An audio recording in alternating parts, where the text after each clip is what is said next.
Gemini, hi! Welcome to Mr. Queen PH.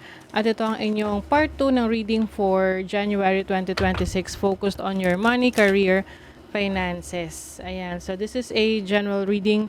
Maari kayong makarelate, maaring hindi. Just take what resonates. And another reminder, ito lang po yung account ko, Mr. Queen PH. Hindi po ako magme-message or add as a friend, magpa-follow sa inyo para mag-offer ng mga services. So kung gusto niyo po ng private reading, meron tayong link sa description o kaya sa comment section. Okay, Gemini, let's see. What's the energy sa inyong kaperahan? Kaperahan for Gemini.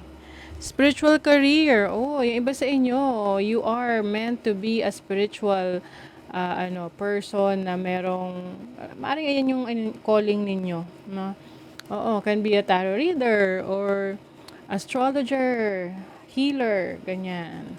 So anything related to spiritual beliefs or kayo ay isang manggagamot. Synchronicities.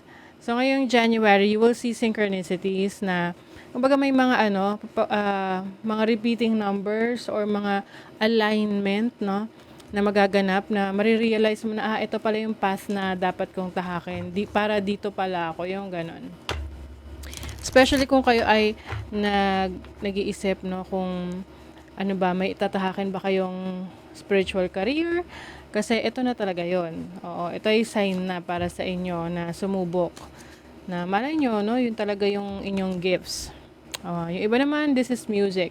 So, yung music is also inclined to spirituality because this is how you express yourself, no?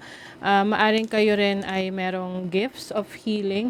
Alam nyo kasi mga artists, yung mga musicians, they also have this healing gift, 'di ba? Kaya nga kapag meron tayong pinapakinggan na artist or music, may mga emotions tayong nararamdaman and there are times rin na yung music na yon, it gives us comfort and healing, no? So, pwedeng ganon.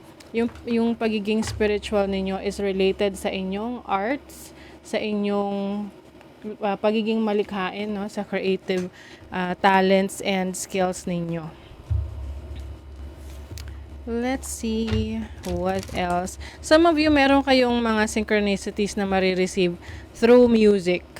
Yung bang pag narinig ninyo, marirealize nyo na, ito pala yung hinahanap kong sign. Oo, may ganun, diba? So, pay attention sa mga music na maririnig nyo during the times na meron kayong mga tanong sa isip niyo or may mga pinagdedesisyonan kayo. Kasi yung spirit guides ninyo, doon sila nagpapadala ng mga synchronicities, ng mga messages through music. Okay. Let's see what else. You have the Magician. Ayan, this is your energy. Someone na maraming kakayanan. Magician is also a great manifestor. So, maaring meron kayong manifest or ima-manifest ngayong January in terms of your finances and career, especially kung meron kayong mga sinisimulang projects, trabaho, business, or any source of income, merong investment, okay? So, pagsisimula ito for you ngayong January. At ito ay aalagaan mo ng maigi. Talagang babantayan mo to. Oo. Let's see what else. You have the Hierophant. So, this is an energy of someone na magbibigay sa'yo ng guidance, ng knowledge, ng skills. Pwedeng part ng pag-ayos or pagpapaunlad mo ng kaalaman mo is meron kang tao na you look up to, someone na siya yung nagbibigay sa'yo ng advice, ng guides. Siya yung mentor mo, no? Mentor energy. You also have the King of Swords, feminine energy. So, this is creatives. Pagdating sa iyong writing skills, pwedeng yung iba sa inyo, ang career path ninyo ay nasa communication, writing, singing, pwede rin yun kasi may music dito. yung paggagawa ng pagsusulat ng lyrics. Oo. Some of you naman, this can be a major decision na gagawin nyo sa isang papasukin yung venture for your career, for your business. And hindi na to minamadali eh. Kumbaga, you want to go through the process. And then you have the Page of Cups. So this is your creative side din, no? Talagang nagbubuhay, nagigising yung pagiging creative ninyo. May mga yung imagination, no? Mas nagiging malakas, and you can use that to improve your finances. Kasi 'di ba kapag malikhain ka, marami kang pwedeng gawin. At yung gagawin mo na yun, pwede mong i-share sa iba, at pag nagustuhan ng iba, they can buy your creations, 'di ba? Oh, kahit yung simpleng halimbawa, paggagawa lang ng mga paggagawa ng puto or mga pagkain or kung ano-ano pa. Oo, depende sa magiging interest mo na gagamitin mo yung creative side mo. And this time naman kasi, yung creative side mo, may kinalaman sa isip, may kinalaman sa mga sinusulat, sinasabi, no? Mga communications kasi yan eh. Pwedeng content creation, directing, teaching, ganyan. Uy, wow, the Six of Wands. Gemini, there is success coming in sa inyo ngayong January sa career path ninyo, sa trabaho nyo, sa business nyo. Kaya kung ano man tong sinisimulan ninyo, ipagpatuloy nyo lang yan. Oo, ipagpatuloy nyo yan. Kasi magandang magiging kahihinat na nito. Some of you meron ditong leadership role na dati ipinapangarap mo lang na ito ay makukuha mo, and then ngayong January, yes, you will be able to get this role na to, leadership role. Pwedeng merong, iba sa inyo, merong promotion sa work or even sa trabaho nyo, sa business ninyo. Maaring mas nakikilala yung negosyo ninyo, mas dumadami yung inyong mga parokyano, yung inyong mga customers, clients. Yung iba nasa fashion, design, ganyan. Yung iba naman, you are into pwedeng food. Oo. Food and services. Let's see what else. Gemini, January 2026. You have mindful spending. Ayan. So, yung iba sa inyo kasi pwedeng parang ang bilis lang gumastos. So, ngayong 2026, January, ito na yung time na kailangan i-reassess nyo yung inyong situation pagdating sa spending habits ninyo, na hindi basta-basta gagastos, pag-iisipang maigi. Negotiation skills. Yung iba sa inyo pagdating sa networking, lalo na kung nasa sales and marketing, mas magiging magaling or maganda yung yung kakayanan mo sa pagmamarket ng products, ng services na binibenta mo. Maaring you will be able to close successful deals, no? Kahit ano pang deals yan, lupa, bahay, sasakyan. Kasi yung iyong negotiation skills ay mas nag-i-improve dahil ikaw na rin talaga ang may initiative na mag-aral, mag-explore, dagdagan yung knowledge mo. Time management, ayan. So, January is going to be a busy month for you. Napaka-importante na i-manage mo yung oras at araw mo, panahon mo. Excuse me.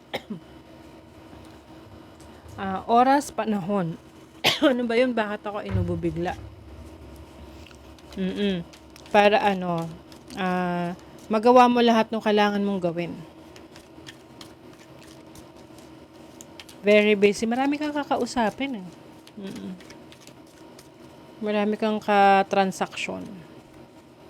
A meeting with a stranger could be important. O meron kang important meeting sa isang hindi mo talaga siya totally kilala. Pero pwedeng itong person na to ay babago sa buhay mo. 'Di ba? Something exciting. Uy, spiritual love, 'Di ba? Kanina lumabas din yung spiritual. So, some of you, pwedeng meron kayong mamimit na person that kumbaga magkakaroon ka ng deep connection with this person na somehow this person is going to help you achieve your goals and dreams. Naku, beware of greed o maging maingat sa mga taong sakim. Kasi baka yung tipong ite-take advantage ka nila dahil mabait ka. O kaya naman, may mga times, 'di ba, na aminin natin, minsan gusto natin mas kumabig ng marami, pero sabi nga naghangad ka ng kagitna, isang salop yung nawala sa So, be careful rin na minsan parang nagiging greedy tayo na kailangan makuha ko 'yan. Pero instead na nakuha mo lahat, hindi mo na nakuha, wala kang nakuha. Oo, halimbawa sa kliyente na lang ayan. So gusto mo marami kang client. So kukunin mo ganyan, ganyan. Magpo-promise ka na kaya mong i-deliver kung ano man yung kailangan nila sa Tapos biglang, oops, hindi mo pala kaya kasi hindi mo nga na-manage yung oras mo. 'Di ba? So, instead na magiging maganda yung resulta noon, pwedeng magkaroon ka ng trust issues, no? Magkaroon sila ng trust issues sa yung clients mo or kung sino man yung katransaction mo. Kaya maging maingat, okay? Good news. Oh, may good news na parating. Saang to? Well, kung good news kasi this is about money, career, finances. So definitely merong good news para sa iyong kaperahan, trabaho, business, career. And I think, no, ito yung sinasabi ko sa inyo na, merong rewards or recognition, merong achievement, merong pag-angat ng pwesto, position, promotion.